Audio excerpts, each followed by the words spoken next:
ఓం శాంతి. ఈరోజు 17 జూన్ మురళి ఉంది. ఈరోజు ఆదివారం సాకార మురళి, గురువారం మురళి మనం చదువుకుంటున్నాము. ఆదివారం అవ్యక్త మురళిని మనం గురువారం చదువుకోవడం జరుగుతుంది. బాబా చెప్తున్నారు, मीठे बच्चे, तुम पारलौकिक बाप को यथार्थ रीति जानते हो, इसलिए तुम्हें ही सच्चे प्रीत बुद्धि व आस्तिक कहेंगे. మధురమైనటువంటి పిల్లలు, మీరు పారలౌకిక తండ్రిని యథార్థంగా తెలుసుకున్నారు కాబట్టి మిమ్మల్ని సత్యమైనటువంటి ప్రీతి బుద్ధి లేదా ఆస్తికులు అని అంటారు. జనరల్గా అందరు ఏమనుకుంటారు, భగవంతుని నమ్మే వాళ్ళు ఆస్తికులు, నమ్మని వాళ్ళు నాస్తికులు అని అనుకుంటారు. కానీ బాబా ఏమంటున్నారు, ఎవరైతే భగవంతుని యథార్థంగా తెలుసుకొని వారిని స్మరిస్తారో వారే ప్రీతి బుద్ధి, వారే ఆస్తికులు అంటున్నారు. ప్రశ్న హే, बाप के किस कर्तव्य से सिद्ध होता है कि वह भक्तों का रक्षक है? బాబా యొక్క ఏ కర్తవ్యంతో వారు భక్తుల యొక్క రక్షకుడు అని రుజువు అవుతుంది? ఏ కర్తవ్యంతో భక్తుల రక్షకుడు అని? उत्तर है, सब भक्तों को रावण की जेल से छुड़ाना, इनसॉल्वेंट से सॉल्वेंट बनाना, यह एक बाप का ही कर्तव्य है. భక్తులందరినీ రావణుడి యొక్క జైలు నుండి విడిపించడము, నిస్సారంగా ఉన్నటువంటి వారిని సారవంతంగా తయారు చేయడం, ఇది కేవలం ఒక్క బాబా యొక్క కర్తవ్యం మాత్రమే. जो पुराने भक्त है उन्हें ब्राह्मण बनाकर देवता बना देना, यही उनकी रक्षा है. ఎవరైతే పాత భక్తులు ఉన్నారో వారిని బ్రాహ్మణులుగా చేసి తిరిగి దేవీ దేవతలుగా తయారు చేయడమే వారిని రక్షించడము అని బాబా అంటున్నారు. భక్తోं का रक्षक आया है, अपने सभी भक्तों को मुक्ति जीवन मुक्ति देने. భక్తుల యొక్క రక్షకుడు వచ్చారు మనందరికీ, అంటే భక్తులందరికీ కూడా ముక్తి జీవన్ ముక్తిని ఇవ్వడం కోసం. గీత్ హే, భోలేనాథ్ సే నిరాలా ఔర్ కోయి నహీ. భోలానాథుడి కంటే అతీతమైన వారు మరెవరూ లేరు అని పాట. ఓం శాంతి. यह किसकी महिमा सुनी बच्चों ने गाया जाता है, ऊंचते ऊंच भगवान और भगवान को ही बाप कहा जाता है. మరి ఇది ఎవరి మహిమ విన్నాము? మహిమ కూడా ఉంది కదా, ఉన్నతోన్నతమైనటువంటి భగవంతుడు. మరి ఆ భగవంతుణ్ణి తండ్రి అంటూ ఉన్నాము. వారి యొక్క రచన మనమంతా, రచయిత అయితే వారు ఒక్కరే ఉన్నారు. ఏ విధంగా లౌకిక తండ్రిని రచయిత అంటామో అలాగే రచయిత తన యొక్క రచన గురించి ఆలోచిస్తారు. పారలౌకిక తండ్రి కూడా అలాగే. ఏ విధంగా ముందు వివాహం చేసుకుంటారు, ఆ తర్వాత పిల్లలకు జన్మనిస్తారు, ఇంకా వారిని రచన అంటారు. తల్లిదండ్రులను రచయితలు అని అంటారు. అదేమో హద్దు యొక్క రచయితలు. ఇక్కడైతే బేహద్ తండ్రి నుండి మనం బేహద్ వారసత్వం తీసుకుంటూ ఉన్నాం. ఇది బేహద్ విషయం ఉంది అని బాబా అంటూ ఉన్నారు. తండ్రికి బేహద్ పిల్లలము, తండ్రి ఇచ్చే వారసత్వము బేహద్లో ఉంటుంది. మనుషులకైతే ఇది తెలియదు. వారికి తెలిసిందల్లా లౌకికం మాత్రమే. ఇక్కడ ఇది పారలౌకిక విషయం ఉంది. బాబా అర్థం చేయిస్తూ ఉన్నారు. జ్ఞానము మరియు భక్తి రెండు కూడా వేరువేరుగా ఉన్నాయి. ఆ తర్వాత వైరాగ్యం. ఈ సమయంలో పిల్లలందరూ కూడా సంగమ యుగంలో ఉన్నారు, కలియుగంలో ఉన్నారు మిగతా వాళ్ళందరూ కూడా. మరి ఎవరైతే బాబాను తెలుసుకున్నారో వారు సంగమ యుగంలో ఉన్నారు. రచయిత తండ్రి యొక్క పరిచయం తెలుసుకున్నాము. సత్యయుగంలో కూడా లౌకిక తండ్రి ఉంటారు, కానీ పారలౌకిక తండ్రిని ఎవరు జ్ఞాపకం చేయరు. దాని పేరే సుఖధామం. పారలౌకిక తండ్రిని అందరూ కూడా దుఃఖంలో ఉన్నప్పుడే జ్ఞాపకం చేస్తారు. బాబా వచ్చారు, మనందరికీ చదివిస్తూ ఉన్నారు. బాబా మనల్ని తెలివిగల వారిగా తయారు చేస్తూ ఉన్నారు. భక్తి మార్గంలో అయితే అసలు తెలియదు. భగవంతుని జ్ఞాపకం చేస్తూ వచ్చాం. పరంపిత పరమాత్మ, ఓ గాడ్ ఫాదర్, దుఃఖహర్త సుఖకర్త అని ఇలా పిలుస్తూ ఉంటారు. ఇంకా మరోవైపు అంటూ ఉంటారు సర్వవ్యాపకుడు అని. రాయిలో రప్పలో కణకణంలో ఉన్నారు అని చెప్తూ ఉంటారు. ఇలా పరమాత్ముని రకరకాలుగా నిందిస్తూ వచ్చారు. ఇప్పుడు మనం బాబా వారిగా అయ్యాము, ఆస్తికులుగా తయారయ్యాము. మనందరి యొక్క ప్రీతి బుద్ధి ఒక్క బాబాతోటే ఉంది. అందరిది ఒక బుద్ధి విపరీతంగానే అయిపోయింది. బాబా ఇప్పుడు మనందరినీ కూడా కొత్త ప్రపంచంలోకి తీసుకెళ్తూ ఉన్నారు. మహాభారత యుద్ధం ఎదురుగా ఉంది. వినాశనమైతే అవ్వాల్సిందే. ప్రతి 5,000 సంవత్సరాలకు ఒకసారి ఇది పునరావృతం అవుతుంది. ఈ పతితమైనటువంటి కలియుగి ప్రపంచం సమాప్తమై కొత్త సత్యుగి పావనమైన ప్రపంచం ఏర్పడుతుంది. బాబాను జ్ఞాపకం చెయ్యాలి. బాబా ఎవరు అంటే పతిత పావనుడు. బాబా అయితే నావికుడున్నారు. విషయ సాగరం నుండి మనల్ని క్షీర సాగరంలోకి తీసుకెళ్తూ ఉన్నారు. గాంధీ గారిని కూడా అంటూ వచ్చారు కదా, పతిత పావన సీతారామని. ఇలా గాంధీ గారు కూడా చెప్తూ వచ్చారు. ఇంకా గాంధీ గారు చెప్పారని అందరూ అలాగే అంటూ వచ్చారు. ఇంకా అక్కడ హే రామ్ అని అన్నారు. అయోధ్య రాముడు అని అనుకుంటూ ఉంటారు. కానీ పతిత పావనుడు ఆత్మరూపి సీతలను విడిపించే రాముడు ఆత్మిక రాముడు. మనం అందరం కూడా భక్తురాళ్ళం, సీతలం ఉన్నాం. బాబా ఇప్పుడు మనల్ని పతితుల నుండి పావనంగా తయారు చేస్తూ ఉన్నారు.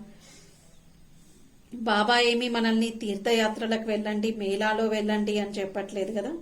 ఎందుకంటే ఇంతకాలం భక్తిలో అదే చేస్తూ వచ్చాము. దాంతో ఏమీ ఆత్మ పావనం అవ్వలేదు. కాబట్టి ఏ నీళ్ల గంగను కూడా ఎవరు పతిత పావని అని చెప్పడానికి వీల్లేదు. ఇంకా బాబా అంటున్నారు, నీళ్ళల్లో ఇంకో ప్రపంచం అనేది ఏమీ ఉండదు. పతిత పావనుడైతే ఒకే ఒక శివ్ బాబా ఉన్నారు. బాబా వచ్చారు భారతదేశాన్ని స్వర్గంగా తయారు చేయడం కోసం. మహిమ అంతా కూడా ఒక్క బాబాదే ఉంది. అన్ని ధర్మాల యొక్క సమాప్తి మరియు ఏకధర్మ స్థాపన చేయడం కోసమే బాబా వస్తారు. మరి భారతదేశం అన్ని ధర్మాలలో కూడా తీర్థస్థానం ఉంది. శివ జయంతి కూడా ఇక్కడే జరుపుకోవడం జరుగుతుంది. సత్యయుగం అయితే పావనమైనటువంటి ప్రపంచం. దేవీ దేవతలు ఉంటారు. దేవీ దేవతల యొక్క మహిమ కూడా చాలా ఉంది కదా. సర్వగుణ సంపన్నులు, 16 కళల సంపూర్ణులు, చంద్రవంశీయులను 14 కళలు గలవారు అని అంటాం. ఇలా నెమ్మదిగా మెట్లు దిగుతూనే వచ్చాం. బాబా ఇప్పుడు అర్థం చేయిస్తున్నారు. ఒక్క సెకండ్ లో మనల్ని ఇప్పుడు బాబా పరంధామం తీసుకెళ్తూ ఉన్నారు. 84 జన్మల యొక్క ప్రయాణం గురించి కూడా మనం తెలుసుకున్నాం. ఆత్మ ఆ యొక్క కాలచక్రంలో తిరుగుతూ వచ్చేసింది. అన్ని శాస్త్రాలలోకెల్లా ముఖ్యమైనటువంటిది ఏమిటి అంటే భగవద్గీత. అందుకే ఏమన్నారు అంటే సర్వశాస్త్రమయి శిరోమణి అని అన్నారు. శ్రీమద్ భగవద్గీత అంటూ ఉన్నాం. అదే వేరే ఏ శాస్త్రానికి కూడా ఇలాంటి మహిమ లేదు. బాబా ఆత్మలందరినీ పావనంగా తయారు చేయడం కోసం వచ్చారు. పతిత పావనుడు, సర్వుల యొక్క సద్గతి దాత, ఒకే ఒక నిరాకార్ శివ్ బాబా ఉన్నారు. బాబానే వచ్చి ఇప్పుడు మనందరికీ తన పరిచయాన్ని ఇస్తూ ఉన్నారు. కాబట్టి చూడండి, బాబా అంటున్నారు చిన్నపిల్లలు, పెద్దవాళ్ళు, అన్నయ్యలు, అక్కయ్యలు అందరూ బాబాను బాబా అనే పిలుస్తూ ఉన్నారు కదా. మాత్పిత అనే పిలుస్తూ ఉన్నాం. మరి ఆ తల్లి తండ్రి నుండి మనం సుఖం యొక్క నిధులు పొందడానికే వచ్చాం. బాబా నుండి బేహద్ వారసత్వాన్ని ఇప్పుడు పొందుతూ ఉన్నాం. స్వర్గం యొక్క 21 జన్మల వారసత్వాన్ని. శివ జయంతి కూడా భారతదేశంలోనే జరుపుకోవడం జరుగుతుంది. రావణుణ్ణి కూడా భారతదేశంలోనే చూపించారు. కాకపోతే యథార్థంగా అర్థం ఎవరికి తెలియదు. శివ్ బాబా ఆత్మలందరి యొక్క బేహద్ తండ్రి ఉన్నారు. శివుడి యొక్క పూజ చేస్తూ ఉంటారు. ఈ సమయంలో అయితే మొత్తం ప్రపంచం తమో ప్రధానమైపోయింది. బాబా అర్థం చేయిస్తూ ఉన్నారు. కొత్త ప్రపంచము అని సత్యయుగాన్ని, స్వర్గాన్ని, వైకుంఠాన్ని అంటూ ఉన్నాం. ఇప్పుడైతే మనం కలియుగంలో ఉన్నాం. బాబా అర్థం చేయిస్తూ ఉన్నారు. పిల్లలు, నేను మిమ్మల్ని స్వర్గానికి అధిపతులుగా చేయడం కోసం వచ్చాను. ఆత్మ 84 జన్మలను అనుభవించి నరకవాసిగా అయిపోయింది. ఇప్పుడు రాజయోగం నేర్చుకుంటూ మనం స్వర్గవాసిగా తయారవుతూ ఉన్నాం. బాబా మనల్ని మనుష్యుల నుండి దేవతలుగా, పతితుల నుండి పావనంగా తయారు చేస్తూ ఉన్నారు. భక్తి అనగా బ్రహ్మ యొక్క రాత్రి, జ్ఞానం అనగా బ్రహ్మ యొక్క పగలు. ఇప్పుడు మనం బ్రహ్మ కుమారీలం ఉన్నాం. మనం ఇప్పుడు పగల్లోకి వెళ్తూ ఉన్నాం రాత్రి నుండి. ఎందుకంటే ఈ పాత ప్రపంచానికి నిప్పు అంటుకునేదే ఉంది. మహాభారత యుద్ధం జరిగేదే ఉంది. ఆ తర్వాత స్వర్గంగా తయారవుతుంది. అనేక ధర్మాల యొక్క వినాశనము, ఏకధర్మ స్థాపన జరుగుతుంది. ఇప్పుడు మనం బాబాకు సహాయకులుగా అయ్యాం. బాబా అందరికీ సహాయకులుగా వచ్చారు. స్వర్గ స్థాపన చేస్తూ ఉన్నారు. స్వర్గానికి యజమానిగా మనల్ని తయారు చేస్తూ ఉన్నారు. మనలో ఆ యోగ్యతను బాబా నింపుతూ ఉన్నారు. ఇది బాబా యొక్క జ్ఞాన యజ్ఞం ఉంది. శివ్ బాబా అనండి, లేదా రుద్రుడు అనండి, కృష్ణ జ్ఞాన యజ్ఞము అని ఎప్పుడు అనరు కదా. సత్యత్రేతాయుగాలలో యజ్ఞం అనేదే ఉండదు. యజ్ఞం ఎప్పుడు రచిస్తారు అంటే ఏవైనా ఉపద్రవాలు సంభవించినప్పుడు, మరి పంటలు పండట్లేదు, వర్షాలు కురవడం లేదు అంటే అలాంటి సమయాల్లో యజ్ఞం రచిస్తూ ఉంటారు. అలాగే ఇప్పుడు కూడా ఈ యొక్క ప్రపంచ పరివర్తన కోసం బాబా ఈ పెద్ద యజ్ఞాన్ని రచించారు. భారత్ మాత శివ్ శక్తి సేన ప్రసిద్ధంగా ఉన్నారు కదా. మరి వారికి వందనం చేస్తూ ఉంటారు. దేనికి వందనము అంటే ఆ మాతృశక్తి యొక్క పవిత్రతకి వందనం చేస్తూ ఉన్నారు. స్వయంగా భగవంతుడే వచ్చి వందే మాతరం అని అంటూ ఉన్నారు. కాబట్టి ఈ ఒక్క జన్మలో పవిత్రంగా తయారు కండి మరియు బాబాను జ్ఞాపకం చేయండి. అప్పుడే తమో ప్రధానంగా ఉన్నటువంటి ఆత్మ సతో ప్రధానంగా తయారవుతుంది. ఇప్పుడు బాబా మనందరినీ శూద్రుల నుండి బ్రాహ్మణులుగా తయారు చేస్తున్నారు. కావున దేవీ దేవతలుగా తయారవ్వాలి. కల్పకల్పం 5000 సంవత్సరాల క్రితం ఎలా అయితే ఈ చక్రం తిరిగిందో అలాగే ప్రతి కల్పం తిరుగుతూ ఉంటుంది. ఇది ఉన్నట్లుగా తిరిగేటువంటి చక్రం. బాబా ఇప్పుడు మనందరినీ నరకం నుండి స్వర్గవాసిగా చేస్తూ ఉన్నారు. పతితమైనటువంటి ప్రపంచంలో ఉన్నటువంటి మనుషులందరూ కూడా పూర్తిగా వికర్మిగా అయిపోతూ ఉన్నారు. బాబా అర్థం చేయిస్తూ ఉన్నారు. 5000 సంవత్సరాల క్రితం కూడా మీకు ఇలా కర్మల యొక్క గుహ్యగతిని తెలియజేశాను. అదే విధంగా ఇప్పుడు కూడా అర్థం చేయిస్తూ ఉన్నాను. శివ్ బాబాకు శరీరం అంటూ ఉండదు. బాబా నిరాకారుడు కాబట్టి ఒక శరీరాన్ని ఆధారంగా తీసుకుంటారు. మనుషుల నుండి దేవి దేవతలుగా తయారు చేయడం కోసం ఆత్మ 84 జన్మల యొక్క చక్రంలో తిరుగుతూ పూర్తిగా పతనమైపోయింది, తమో ప్రధానమైపోయింది. ఇప్పుడు బాబా వచ్చారు, ఆత్మలందరినీ సతో ప్రధానంగా తయారు చేస్తూ ఉన్నారు. ఇప్పుడు మనం రావణ రాజ్యంలో ఉన్నాం. బాబా మనందరినీ ఈ రావణ రాజ్యం నుండి రామరాజ్యంలోకి తీసుకెళ్తూ ఉన్నారు. మనందరికీ వారసత్వం ఒక్క తండ్రి నుండే లభిస్తుంది. బేహద్ తండ్రి బేహద్ వారసత్వాన్ని ఇస్తూ ఉన్నారు. నిరాకార ఆత్మలందరికీ మధురాతి మధురమైనటువంటి శివ్ బాబా నుండి 21 జన్మల కోసం సుఖధామం యొక్క వారసత్వాన్ని తీసుకుంటూ ఉన్నాం. ఎలా అంటే అది కూడా యోగ బలం ద్వారా. ఇక్కడ ఎలాంటి ఆయుధాలను ఉపయోగించడం లేదు. జ్ఞాన యోగాలే మన యొక్క ఆయుధాలు, మన యొక్క సాధనాలు. బాబాతో బుద్ధి యోగం జోడించాలి. అప్పుడే వికర్మలు వినాశనం అవుతాయి. మనం విష్ణుపురికి యజమానిగా తయారవుతాం. ఇప్పుడు అమరలోకానికి వెళ్లడం కోసం బాబా అమర కథను వినిపిస్తూ ఉన్నారు.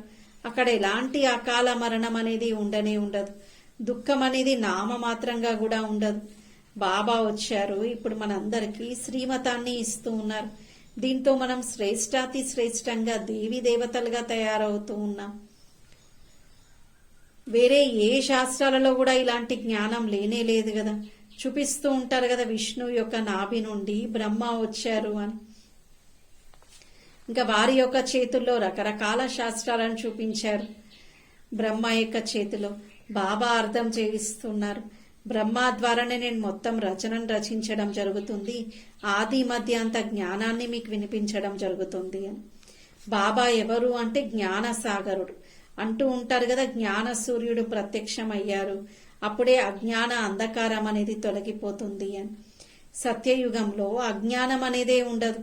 అక్కడ సత్యఖండం ఉంటుంది. భారతదేశం వజ్రతుల్యమైనటువంటి దేశం.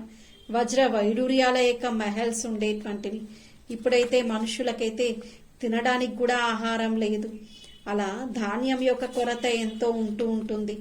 ఇన్సాల్వెంట్ గా నిస్సారంగా అయిపోయారు. భూమి కూడా అలాగే అయిపోయింది. బాబా తిరిగి సారవంతంగా తయారు చేస్తూ ఉన్నారు. బాబాకు పిల్లలను చూస్తూ ఉంటే చాలా జాలి కలుగుతూ ఉంటుంది. బాబా అంటున్నారు, నేను వచ్చిందే రాజయోగం నేర్పించడం కోసం, నరు నుండి నారాయణుడిగా, నారి నుండి శ్రీలక్ష్మిగా తయారు చేయడం కోసం. భక్తుల యొక్క రక్షకుడే బాబా ఉన్నారు. రావణుడి యొక్క జైలు నుండి మనల్ని విడిపిస్తూ ఉన్నారు. మనందరినీ సుఖధామంలోకి తీసుకెళ్తూ ఉన్నారు. బ్రహ్మ యొక్క పేరు కూడా ప్రసిద్ధంగా ఉంది. ప్రజాపిత బ్రహ్మ ఉన్నారు కదా. ఎంతెంత బాబాతో బుద్ధి యోగం జోడిస్తే వికర్మలు వినాశనం అవుతాయి. ఇంకా వేరే మార్గమే లేదు వికర్మలను వినాశనం చేసుకోవడం కోసం. జ్ఞాపకంతోటే అవి భస్మం అవుతాయి. ఏ విధంగా అక్కడ కూడా లౌకికంలో చూసినట్లయితే ఏ విధంగా కంసాలి ఉంటూ ఉంటాడు. అతడు కూడా ఏం చేస్తారు, బంగారంలో ఉన్నటువంటి కల్తీని తొలగించాలి అంటే ఆ బంగారంని బట్టీలో వేస్తారు కదా. బట్టీలో వేస్తే దానిలో ఉన్నటువంటి కల్తీ తొలగిపోతుంది. అదే విధంగా ఇక్కడ కూడా శివ బాబా మనందరినీ యోగ బట్టీలో ఉండమంటూ ఉంటారు. బాబా యొక్క యోగ జ్ఞాపకంలో, బాబా యొక్క జ్ఞాపకం అనే యోగ అగ్నిని ఎప్పుడు ప్రజ్వలితం చేసుకోండి అని చెప్తూ ఉంటారు. కాబట్టి ఆత్మ ఎప్పుడైతే సతోప్రధానంగా అవుతుందో సత్యయుగంకి వెళ్ళగలుగుతుంది. బాబా అంటున్నారు, ఏ దేహదారిని మీరు జ్ఞాపకం చేయాల్సిన అవసరం లేదు. గృహస్థంలో ఉంటూ ఒక్క బాబాను జ్ఞాపకం చేయండి. అప్పుడే స్వర్గానికి యజమానిగా తయారవుతారు. ఇప్పుడైతే ఇదంతా రావణపురి ఉంది. బాబా మనందరినీ విష్ణుపురిలోకి తీసుకెళ్తూ ఉన్నారు. అంటూ ఉంటారు కదా, యదా యదాహి అని. ఇది భారతదేశం యొక్క విషయం ఉంది. బాబా అయితే సర్వుల యొక్క సద్గతి దాత ఉన్నారు. శివ్ బాబా మనందరికీ ఇప్పుడు అర్థం చేయిస్తున్నారు. మరి బాబానే భక్తి మార్గంలో రకరకాల పేర్లతోటి పిలుస్తూ వచ్చా. బాబా అంటున్నారు, నేనైతే శివుణ్ణి, మరి మీరందరూ కూడా ఆత్మలు శాలిగ్రామం రూపంలో కూడా పూజింపబడుతూ వచ్చారు. అరకల్పం ఆత్మాభిమానిగా ఉన్నాం, అరకల్పం దేహభ్రాంతిలోకి వచ్చేసాం. ఒక్క బాబా ద్వారానే ఇవన్నీ విషయాలను మనం తెలుసుకోగలుగుతున్నాం. ఒక రకంగా బాబా మనందరినీ మాస్టర్ జ్ఞాన సాగర్లుగా చేస్తూ ఉన్నారు. అచ్చా, మీటే మీటే సిక్కిలదే బచ్చోం ప్రతి మాత్ పితా బాప్ దాదా కా యాద్ ప్యార్ గుడ్ మార్నింగ్ रूहानी बाप की रूहानी बच्चों को नमस्ते.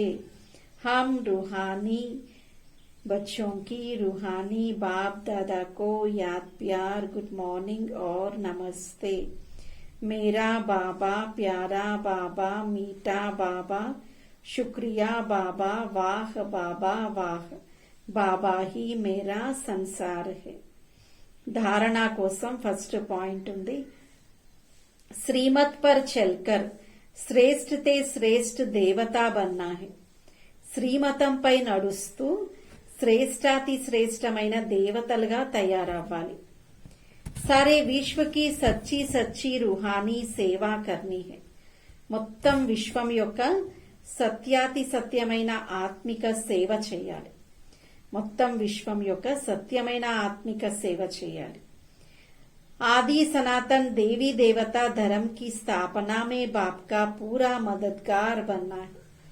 ఆది సనాతన దేవీ దేవతా ధర్మ స్థాపనలో బాబాకు పూర్తి సహాయకులుగా తయారవ్వాలి. सेकंड पॉइंट, आत्मा को सच्चा सोना बनाने के लिए एक बाप के सिवाय किसी भी देहदारी को याद नहीं करना है. ఆత్మను సత్యమైన బంగారంగా తయారు చేసుకోవడం కోసం ఒక్క బాబాను తప్ప ఏ దేహదారిని జ్ఞాపకం చెయ్యకూడదు. ఒక్క బాబాను తప్ప ఏ దేహదారిని జ్ఞాపకం చెయ్యకూడదు. पारलौकिक बाप से सच्ची सच्ची प्रीत रखनी है. పారలౌకిక తండ్రి నుండి సత్యాతి సత్యమైన ప్రేమను కలిగి ఉండాలి. బాబాతో అంటే కేవలం ఏదో అవసరానికి సమయంని బట్టి అలా కాకుండా బాబాతో నిరంతరము సత్యమైనటువంటి ప్రేమ ఉండాలి. ఎందుకంటే ఇలా పెట్టుకునే అవకాశం కూడా కేవలం ఈ సంగమ యుగంలో మాత్రమే లభిస్తుంది. సత్యత్రేతాయుగాలలో అసలు పారలౌకిక తండ్రి గురించే తెలియదు. ద్వాపర కలియుగాలలో వారి యొక్క సత్య పరిచయమే లేదు. वरदान है, अंतर्मुखी बन अपने समय और संकल्पों की बचत करने वाले విఘ్నజీత్ భవ. అంతర్ముఖిగాయి తన యొక్క సమయము మరియు సంకల్పాలను పొదుపు చేసుకునేవారు విఘ్నజీతులుగా కండి. అంతర్ముఖిగాయి తన సమయము మరియు సంకల్పాలను పొదుపు చేసుకునేవారు విఘ్నజీతులుగా కండి. कोई भी नई पावरफुल इन्वेंशन करते हैं तो అండర్గ్రౌండ్ करते हैं. ఏదైనా చాలా శక్తిశాలి ఆవిష్కరణ చేశారు అంటే అది చాలా గుప్తంగా అంటే అండర్ గ్రౌండ్ లో చేస్తూ ఉంటారు. అందరికీ తెలిసే విధంగా పబ్లిక్ లో చేయరు కదా, చాలా రహస్యంగా చేస్తూ ఉంటారు. आप भी जितना अंतर्मुखी अर्थात अंडरग्राउंड रहेंगे उतना वायुमंडल से बचाव हो जाएगा. అండర్ గ్రౌండ్ లో ఉంటుంది, ఎవరికి తెలియకుండా చేస్తారు. అలాగే బాబా అంటున్నారు మనం కూడా అండర్ గ్రౌండ్ లోకి వెళ్ళిపోవాలంటే అంతర్ముఖిగా అయిపోవాలి. అంతర్ముఖిగా ఈ ముఖంలో ఉన్న ఇంద్రియాలన్నీ లోపలికి వెళ్ళిపోవాలి అంటే లోపల ఉన్నటువంటి అంతర్ మనస్సును అంతర్చక్షులతో చూసుకుంటూ ఉండాలి. అప్పుడు ఏమవుతుంది అంటే వాయుమండలం యొక్క ప్రభావం నుండి కూడా రక్షింపబడతారు అంటున్నారు.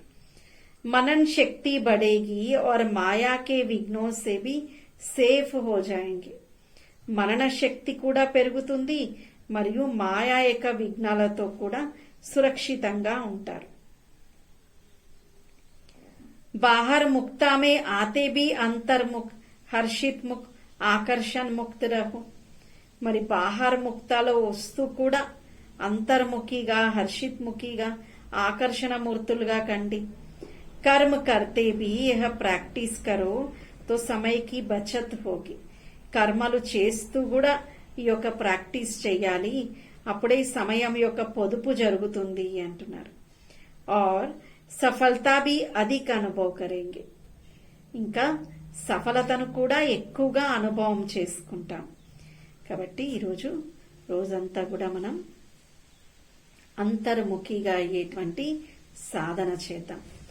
ఇంకా రోజంతా అంతర్ముఖిగా ఈ మననం చేసుకుంటూ ఉండటం, మరి అంతర్చక్షులతో బాబాను చూస్తూ ఉండటం, బాబా యొక్క జ్ఞాన స్మరణలో ఉండటం, ఇలా ఉండాలి.